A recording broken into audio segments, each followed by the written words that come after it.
তুমি তো অনেক ক্লান্ত, আজ আমি তোমার মাথায় তেল মালিশ করে দেই, চাচি বলল নরম গলায়। তার হাত যখন আমার চুলে আলতো করে ঘুরছিল, আমার গায়ে এক অন্যরকম অনুভূতি হচ্ছিল। কিছুক্ষণ পর তার হাত আমার পিঠের দিকে নামল। পূজা চাচি সবসময় নিজের কাজে ব্যস্ত থাকত, তাই আমার জন্য এমন কিছু করার সুযোগ খুব একটা পেত না।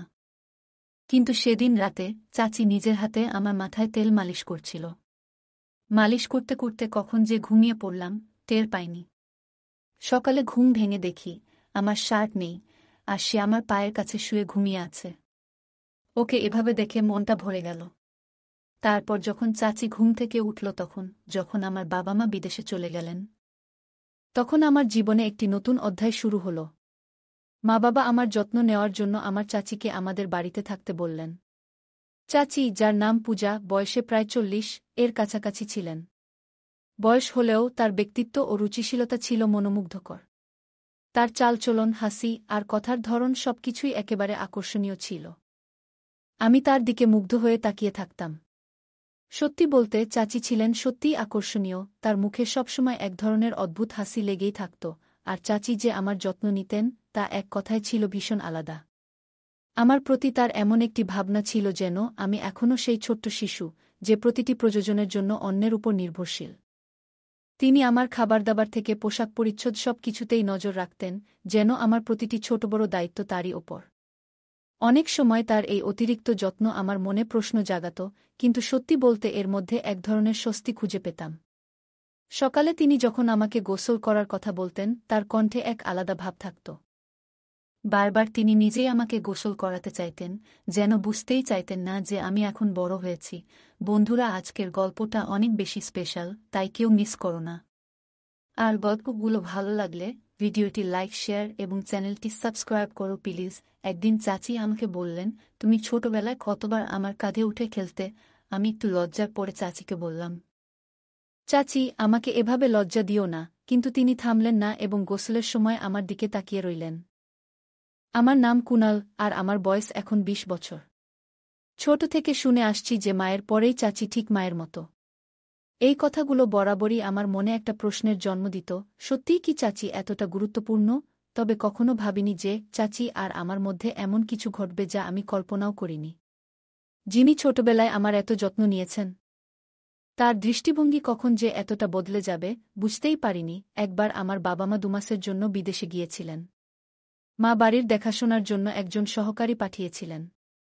পরদিন সকালে যখন ঘুম থেকে উঠলাম, তখন হঠাৎ দরজার ঘণ্টা বাজল। যেহেতু মা বাবা বিদেশে ছিলেন, তাই ভাবলাম হয়তো কেউ এসেছেন। দরজা খুলতেই সামনে দাঁড়িয়েছিলেন এক লম্বা, সুন্দরী এবং আত্মবিশ্বাসী মহিলা। তার চোখে ছিল এক ধরনের ঝলক, আর তার মুখে ছিল মৃদু হাসি। তিনি হাসতে হাসতে বললেন, এই বাড়িতে একজন কাজের মহিলার দরকার ছিল, তাই না? আমি তাকে মনোযোগ দিয়ে দেখলাম এবং বললাম, হ্যাঁ, সম্ভবত আমার মা আপনাকে ডেকেছেন। তারপর তাকে বাড়ির ভেতরে নিয়ে এলাম। যখন তিনি ঘরে ঢুকলেন, আমি তাকে রান্নাঘর দেখালাম। তবে তিনি এমনই অভিজ্ঞ ছিলেন যে রান্নাঘরে কি কোথায় আছে তা সঙ্গে সঙ্গেই বুঝে গেলেন, যেন আগে থেকেই এখানকার সবকিছু তার জানা। আমি ভাবলাম, এটা খুবই ভালো হলো। মা নিশ্চিন্ত থাকতে পারবেন। তখনই মাকে ফোন করে জানালাম যে কাজের মহিলা এসে গেছেন। মা এটা শুনে অনেকটাই নিশ্চিন্ত হলেন। আমিও বুঝলাম এখন আর একা থাকার অনুভূতিটা থাকবে না। সারাদিনের কাজের পর সন্ধ্যায় কাজের মহিলার ছুটি দেওয়ার সময় এলো। হঠাৎ করেই তিনি আমাকে বললেন, কুনাল, সকাল থেকে তোমার সাথে আছি, কিন্তু তুমি এখনও আমাকে চিনতে পারোনি। তার কথা শুনে আমি অবাক হয়ে গেলাম। আমি বললাম, আমি জানি আপনি বাড়ির কাজে সহায়তা করতে এসেছেন। তবে আর কি পরিচয় আছে আপনার? তিনি হাসতে হাসতে বললেন, আমি এ বাড়িতে কাজের মহিলা হিসেবে এসেছি বটে, কিন্তু আগে আমাকে তুমি পূজা চাচি বলে ডাকতে। আমার নাম পূজা। তোমার ছোটবেলা থেকেই আমি তোমার দেখাশোনা করেছি। আমি বিস্মিত হয়ে বললাম, আমার জানা ছিল না যে পূজা চাচি আমার জন্য এসেছেন। মানুষ যখন বড় হয় তখন শৈশবের অনেক কিছু ভুলে যায়। আমারও তাই হয়েছে পূজা চাচি এই কথা বলতেই। তিনি আমার হাত নিজের হাতে নিলেন, আর তার স্পর্শে মায়ের মতোই এক ধরনের স্নেহ অনুভব করলাম। আমার মনে অদ্ভুত এক আনন্দের ঢেউ বয়ে গেল। আমি তাকে বললাম, এত বছর পর আপনাকে দেখে সত্যিই আমি খুব খুশি হয়েছি। সন্ধ্যা প্রায় 6টা বাজে, তাই তাকে বললাম, আজকের কাজ শেষ, এখন আপনি বিশ্রাম নিতে পারেন। কাল সময়মতো চলে আসবেন। তখন তিনি বললেন, কুনাল, আমার নিজের থাকার জন্য কোনো বাড়ি নেই। তুমি যদি আমার বেতনের কিছুটা কমাও তাও সমস্যা নেই, তবে যদি তোমাদের বাড়িতে একটি ঘরে থাকতে পারি তাহলেও ভালো হয়। আমি সঙ্গে সঙ্গে মাকে ফোন করে সব জানালাম। মা বললেন, আমাদের বাড়িতে তো একটি ঘর খালি আছে, ওটা তাকে দিয়ে দাও। ও থাকলে তোমার কোনো প্রয়োজন মুহূর্তেই পূরণ করবে, তোমার ছোটখাটো কাজে সাহায্য করবে। মায়ের কথা শুনে আমি তাকে সেই ঘরটি থাকার জন্য দিলাম। তিনি সাথে কোনো পোশাক আনেননি, তাই মায়ের কিছু পুরনো শাড়ি তাকে দিলাম এবং মায়ের ঘরেই পোশাক পাল্টানোর কথা বললাম। আমি বাইরে চলে এলাম। প্রায় 10 মিনিট পরে আমি মায়ের ঘরে গেলাম, কারণ আমার ফোনের চার্জার দরকার ছিল। তবে ভুলেই গিয়েছিলাম যে চাচি তখন ঘরেই ছিলেন। আমি দেখলাম চাচি পোশাক পরিবর্তন করছেন। লজ্জায় তাড়াতাড়ি চোখ বন্ধ করে ফেললাম, কিন্তু চাচি যেন এতে কোনো সংকোচ অনুভব করলেন না। বরং বললেন, কুনাল, এসো এখানে বসো, আর বলো তো, তোমার মায়ের এই শাড়ি আমার উপর কেমন লাগছে। তার পোশাক পরিবর্তনের মধ্যেও তিনি আমাকে সামনে বসতে ডাকছিলেন, কিন্তু আমার মনে হলো এটা ঠিক নয়। চাচি দেখতে অত্যন্ত সুন্দর ছিলেন, বয়স প্রায় 40 হলেও তার শরীর ও চেহারা বয়সের চেয়ে অনেক কম মনে হতো।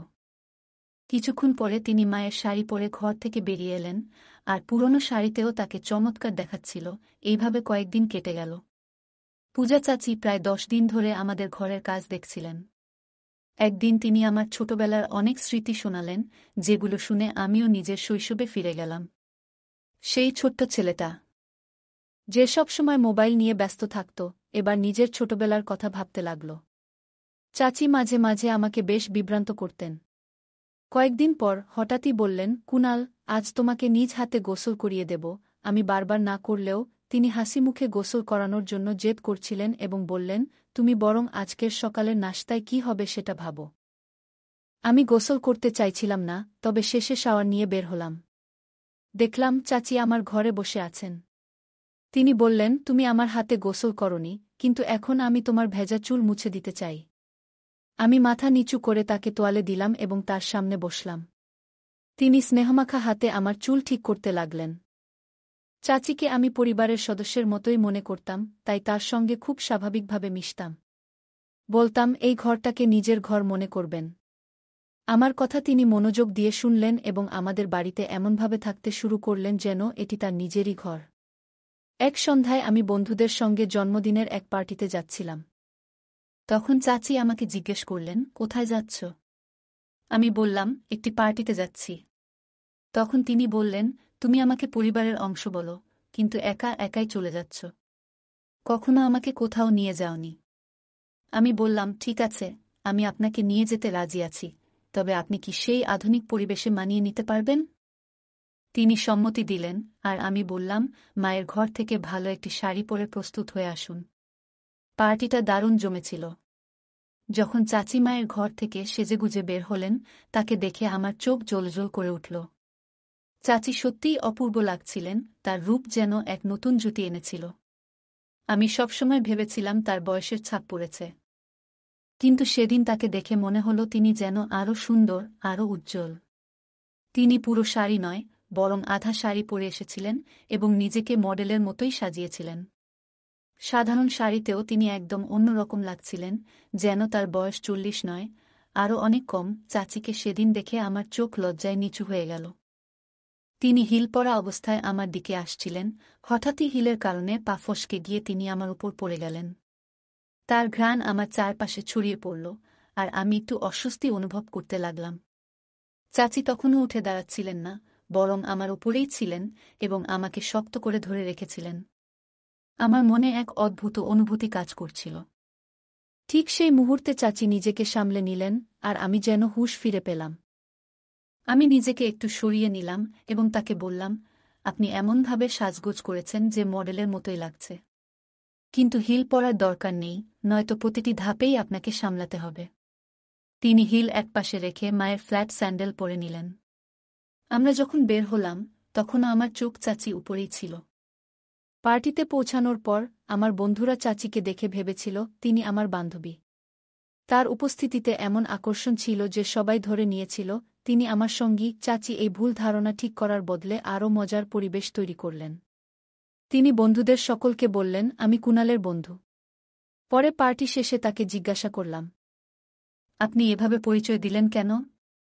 তখন তিনি মুচকি হেসে বললেন, তোমার মুখটা দেখার মতো ছিল যখন বন্ধুরা ভাবছিল আমি তোমার বান্ধবী। যদি এতে তোমার সমস্যা হয় তবে আমি দুঃখিত। আমি হেসে বললাম, মাফ চাওয়ার কিছু নেই। আপনি যা করেছেন ঠিকই করেছেন। তখন তিনি বললেন, তোমাকে ছোটবেলা থেকে চিনি। যখন তুমি মাত্র 2 বছর বয়সী ছিলে, তোমার স্বভাবও খুব ভালো জানি। তার কথা শুনে আমি হেসে উঠলাম। এরপর তিনি সোজাসুজি বললেন, আমাদের বন্ধুত্বের প্রসঙ্গ যখন উঠল, তাহলে এখন সত্যিই তোমার বন্ধু হয়ে যাই। আমি মজা করে বললাম, এখন আপনাকে চাচি বলার সময়ও পেরিয়ে গেছে, আর আপনারও আমার চাচি হওয়ার বয়স পেরিয়ে গেছে। তিনি মৃদু হেসে বললেন, তাহলে পূজা বলেই ডাকো। যদিও তার বয়স ছিল 40, তাকে পূজা নামে ডাকতে প্রথমে একটু লজ্জা লাগছিল, কিন্তু তিনি এমনই তরুণী ও আকর্ষণীয় লাগছিলেন যে মুখ থেকে আপনা থেকেই বেরিয়ে এলো, পূজা।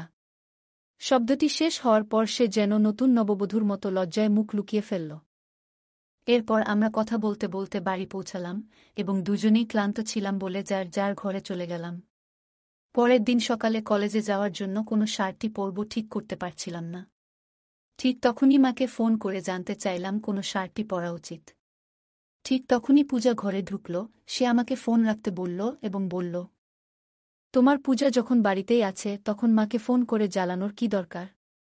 তুমি কি পরবে আর কি পরবে না, এখন থেকে সেই দায়িত্ব আমার। আমার পছন্দ এতটাও খারাপ নয়।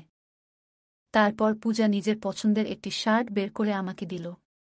শার্টটি পরে আমি কলেজের উদ্দেশ্যে বেরিয়ে পড়লাম। সেই রাতে পূজা আমার ঘরে এলো এবং বলল, তুমি অনেক ক্লান্ত হয়ে পড়েছ, তাই আজ আমি তোমার মাথায় তেলের মালিশ করে দেই। তার হাত যখন আমার চুলে ঘুরতে লাগল, আমার গায়ে কাঁটা দিয়ে উঠল। তারপর আস্তে আস্তে তার হাত আমার পিঠে চলে গেল। মা এত ব্যস্ত থাকতেন যে এইভাবে সময় নিয়ে কখনো তেল মালিশ করে দেওয়া তার পক্ষে সম্ভব ছিল না। ঠিক মনে পড়ে না মা কবে শেষবার আমার মাথায় তেল মেখে দিয়েছিলেন। পূজা তার কাজে এতটাই ব্যস্ত থাকতেন যে কখনো নিজে থেকে সময় নিয়ে আমার জন্য কিছু করার সুযোগ পেতেন না। কিন্তু সেদিন রাতে পূজা তার নিজের হাতে আমার মাথায় তেলের মালিশ করছিল। মালিশ করার সময় কখন যে গভীর ঘুমে তলিয়ে গিয়েছিলাম বুঝতেই পারিনি। পরের দিন সকালে ঘুম থেকে উঠে দেখি পূজা আমার পায়ের কাছে শুয়ে আছে। তাকে জাগিয়ে হেসে বললাম, তুমি আমার পায়ের কাছে কি করছ? পূজা চাচি মুচকি হেসে বলল, গত রাতে তোমাকে মালিশ করতে করতে আমারও ঘুম চলে এসেছিল। সকালে পূজা হঠাৎ এক প্রশ্ন করল, যা আমাকে ভেবে দেখতে বাধ্য করল। সে বলল, গত রাতে যখন তোমার কাঁধে হাত রেখেছিলাম তুমি এত তাড়াতাড়ি ঘুমিয়ে পড়লে। তোমার মা কি কখনো তোমার মাথায় মালিশ করতেন না? বা সময় পেতেন না? আমি সরাসরি কিছু বলিনি, কারণ জানতাম মা তার কাজ নিয়ে সবসময় ব্যস্ত থাকেন। তাই পরিবর্তে বললাম, না না, আমার মা সবসময় আমার যত্ন নেন, এমন কিছু নয়। পূজা হেসে মাথা নাড়ল এবং বাইরে চলে গেল। এরপর আমরা দুজন একসঙ্গে নাস্তার টেবিলে বসলাম। এমন সময় কলিং বেল বাজল এবং দেখি মা বাবা দুজনেই বাড়ি ফিরে এসেছেন। তাদের দেখে আমি খুব খুশি হলাম। বাড়িতে ঢুকতেই দেখলাম বাবার দৃষ্টি পূজা চাচির উপর আটকে আছে, যেন এক নতুন আলো তাকে দেখছেন। পূজা সেদিন এত সুন্দর লাগছিলেন যে বাবার দৃষ্টি তার উপর থেকে সরছেই না। বাবাকে একটু অন্যদিকে মনোযোগ দিতে আমি তার কাছে গিয়ে তাকে আলিঙ্গন করলাম। মা পূজাকে ভালোভাবেই চিনতেন, তাই মা পূজাকে আলিঙ্গন করলেন। সেদিন রাতে খাওয়ার সময় দেখলাম বাবা আবারও পূজার দিকে অন্যরকমভাবে তাকিয়ে আছেন। কেন তিনি তাকে এত মনোযোগ দিয়ে দেখছেন সেটা বুঝতে পারছিলাম না, কিন্তু এইভাবে তাকানোতে আমার একটু অস্বস্তি হচ্ছিল। রাতের খাবার শেষে বাবা তার ঘরে চলে গেলেন, আর পূজা তখন রান্নাঘর পরিষ্কার করেছিলেন। কাজ শেষ করে তিনিও তার ঘরে চলে গেলেন। কিছুক্ষণ পর আমি তার ঘরে গেলাম, কারণ সেদিন আমাদের মধ্যে কিছু কথা হয়নি। আমাকে হঠাৎ ঘরে দেখে পূজা একটু অবাক হয়ে গেলেন। আমি হাসতে হাসতে বললাম, এত অবাক হওয়ার কি আছে? আমি তো তোমার কুণাল। পূজা মুচকি হেসে বললেন, তুমি এত চুপিসারে এলে যে একটু ঘাবড়ে গিয়েছিলাম। কিছু দরকার ছিল? আমি বললাম, না পূজা, বিশেষ কিছু দরকার ছিল না। সেদিন তেমন কথা বলা হয়নি, তাই ভাবলাম একটু দেখা করে যাই। পূজা হাসতে হাসতে বললেন, ঠিক আছে, যখনই দরকার পড়ে আমাকে ফোন করো, আমি তোমার জন্যই এখানে আছি। তার কথায় আমি হাসলাম এবং তারপর ঘর থেকে বেরিয়ে এলাম। পরদিন সকাল হয়ে গেল, তখনও আজ সকাল 10টা বেজে গেলেও নাস্তা তৈরি ছিল না। সাধারণত পূজা প্রতিদিন সকাল 8টায় আমার জন্য নাস্তা নিয়ে আসে, কিন্তু আজ 9টা পেরিয়েও সে কিছু আনেনি। তখন আমি রান্নাঘরে গেলাম দেখতে কি হচ্ছে। সেখানে গিয়ে দেখলাম পূজা মাথা নিচু করে চুপচাপ দাঁড়িয়ে আছে, গভীর চিন্তায় ডুবে আছে। আমি অবাক হয়ে জিজ্ঞাসা করলাম, কি হয়েছে? পূজা ধীরে ধীরে বলল, তোমার বাবা। আর তখনই বাবা রান্নাঘরে ঢুকে পড়লেন। পূজা তার মুখ আমার দিক থেকে সরিয়ে নিল। গতকাল থেকে বাবা পূজার দিকে অন্যরকমভাবে তাকাচ্ছিলেন, যা আমার নজর এড়ায়নি। পূজা কেবল আমার আত্মীয় নন, তিনি আমার খুব কাছের একজন বন্ধু হয়ে উঠেছেন, এবং আমি তার সাথে এমন কোনো আচরণ সহ্য করতে পারি না। আমার মনে প্রশ্ন জাগছিল, একদিনের মধ্যে এমন কি হয়েছে যে পূজা এতটা অস্বস্তিতে পড়ে গেল। রাতে শুতে গেলাম, কিন্তু মনটা অস্থির ছিল। কিছুক্ষণ পর ভাবলাম, পূজার ঘরে গিয়ে দেখে আসা উচিত। তার ঘরের দরজার কাছে পৌঁছে দেখি বাবা ইতিমধ্যেই সেখানে আছেন এবং পূজার হাতে কিছু টাকা দিচ্ছেন।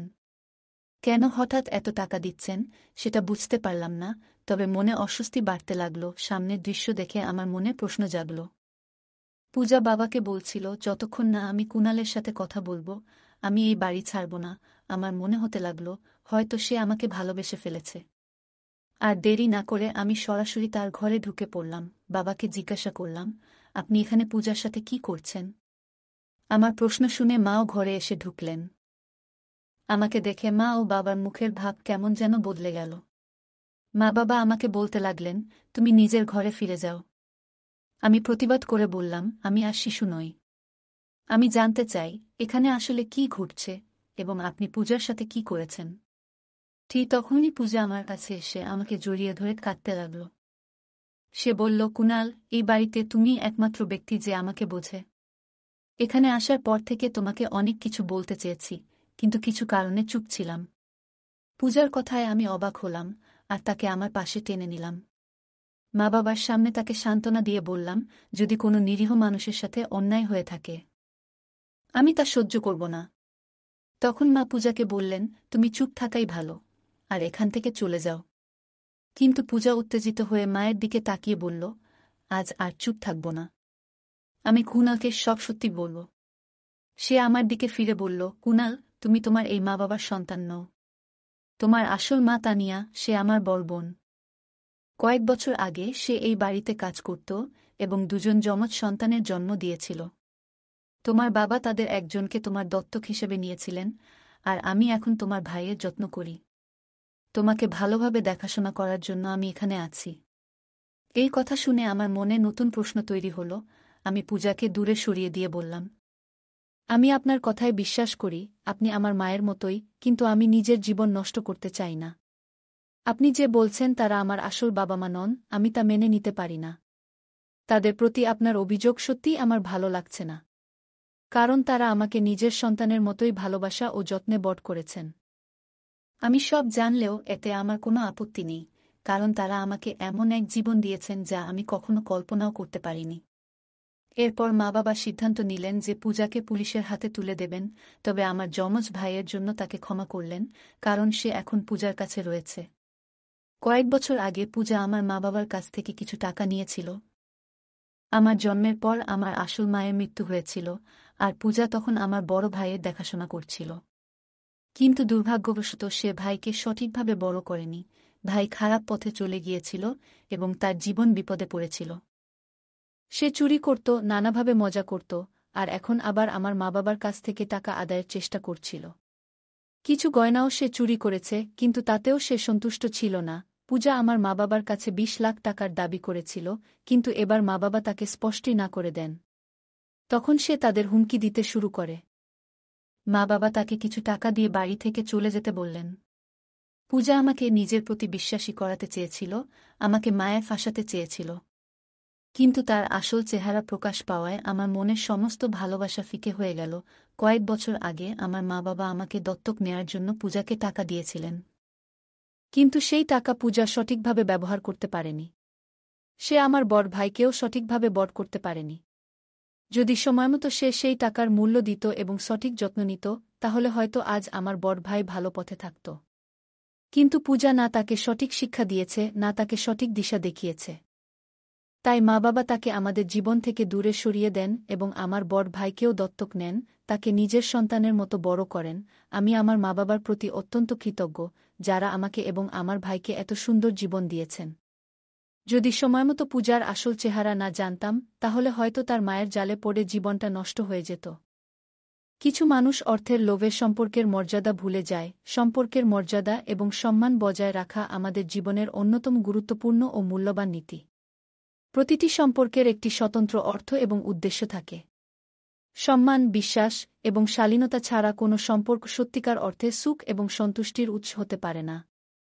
এই গল্পটি আমাদের শেখায় যে পারিবারিক ও সামাজিক সম্পর্কগুলিতে সীমারেখা মেনে সেগুলিকে সততা ও মর্যাদার সাথে পালন করা উচিত, যাতে তারা দীর্ঘস্থায়ী ও সন্তোষজনক থাকে। এই গল্পের মাধ্যমে দেখানো হয়েছে, পরিবারে আমরা একে অপরের পাশে থেকে সহায়তা করি, যত্ন নিই। তবে যদি পরিবারের কোনো সদস্য তার দায়িত্ব বা ভূমিকা থেকে বিচ্যুত হয়, তাহলে সম্পর্কের মূল উদ্দেশ্যই ক্ষতিগ্রস্ত হয়। এখানে এক মায়ের মতো কাছের সম্পর্ক, যা একজন চাচি ও ভাগ্নের মধ্যে থাকে, সেটার কথাই বলা হয়েছে। একজন চাচি তার ভাগ্নের প্রতি যত্ন, স্নেহ এবং সঠিক দিশা দেওয়ার দায়িত্ব পালন করেন। কিন্তু যখন এই সম্পর্কের মধ্যে লোভ বা স্বার্থ ঢোকে, তখন সেই সম্পর্কের পবিত্রতা এবং মর্যাদায় আঘাত লাগে। এই গল্পটি আমাদের বুঝতে সাহায্য করে যে প্রতিটি সম্পর্কের নিজস্ব সীমারেখা আছে এবং সেই সীমার মধ্যে থেকে সম্পর্ক বজায় রাখা জরুরি। পরিবারের প্রতিটি সদস্যের প্রতি সম্মান ও ভালোবাসা থাকা উচিত, যা একটি মজবুত ও বিশ্বাসযোগ্য বন্ধন গড়ে তোলে। যদি সেই বন্ধনে সন্দেহ বা অবিশ্বাস আসে, তবে সম্পর্কটি ভেঙে যাওয়ার পথে চলে যায়। তাই প্রতিটি সম্পর্ককে তার সঠিক স্থানে রাখা প্রয়োজন, যাতে পরিবারের প্রতিটি সদস্য নিরাপদ ও মর্যাদাপূর্ণ বোধ করে। এছাড়াও, যখন আমরা কোনো সম্পর্কে থাকি, তখন আমাদের ভাবনা, অনুভূতি এবং কাজগুলিতে স্বচ্ছতা থাকা জরুরি। যদি কোনো সম্পর্ক স্বার্থ, লোভ বা অন্য কোনো খারাপ উদ্দেশ্যে পরিচালিত হয়, তবে সেটি কখনই সঠিক পথে এগোতে পারে না। এই গল্পটি আমাদের শেখায় যে সম্পর্কগুলি শুধুমাত্র বাইরে নয়, আমাদের নিজেদের মধ্যে মূল্যায়নের প্রভাব ফেলে। যখন আমরা সম্পর্কের মর্যাদা ও নীতিমালা লঙ্ঘন করি, তখন তা শুধু আমাদের সমাজে নয়, আমাদের নিজেদের কাছেও অপমানজনক হয়। তাই প্রতিটি সম্পর্ককে সম্মান এবং দায়িত্ববোধ দিয়ে পালন করা উচিত। এই গল্পে চাচির চরিত্র এমন এক আদর্শ প্রতীক, যা দেখায় কিভাবে সম্পর্কের যত্ন নেওয়া এবং তাদের সম্মান বজায় রাখা আমাদের কর্তব্য। যেভাবে তিনি তার ভাগ্নাকে যত্ন সহকারে কাছে টেনেছেন এবং তার দায়িত্ব নিয়েছেন, তা নিঃসন্দেহে প্রশংসনীয়। তবে যদি কোনো সম্পর্কের মধ্যে আবেগজনিত দ্বন্দ্ব দেখা দেয়, তখন উচিত সেই সমস্যার যথাযথ সমাধান খুঁজে বের করা, তা ভুল ভাবনায় প্রভাবিত না হয়ে। এই গল্পের আবেগময় দ্বন্দ্ব আমাদের বোঝায় যে জীবনে এমন সময় আসে যখন আমাদের নিজেদের আবেগকে নিয়ন্ত্রণে রাখা উচিত এবং ভুল পথে না ভেসে সমাধানের চেষ্টা করা উচিত। তাছাড়া, এই গল্পটি আমাদের শেখায় যে অনেক সময় সম্পর্কের মধ্যে কিছু দূরত্ব বজায় রাখাও প্রয়োজনীয় হতে পারে। এখানে দূরত্ব মানে নেতিবাচক কিছু নয়, বরং এটি একটি সীমারেখার প্রতীক, যাতে সম্পর্কের মধ্যে ভুল বোঝাবুঝির অবকাশ না থাকে। প্রতিটি সম্পর্কের মধ্যেই এমন কিছু শিক্ষা থাকে যা আমাদের জীবনের মূল্যবান গুণাবলীর কুনাল ঘটায়। যতক্ষণ পর্যন্ত সম্পর্কের মর্যাদা অক্ষুণ্ণ থাকবে, ততক্ষণ পর্যন্ত তাদের প্রভাবও ইতিবাচক থাকবে।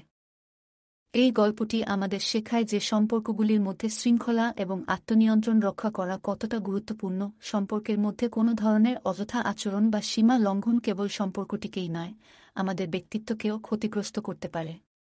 তাই সম্পর্কগুলির মধ্যে সততা এবং স্বচ্ছতার মূল্য অপরিসীম।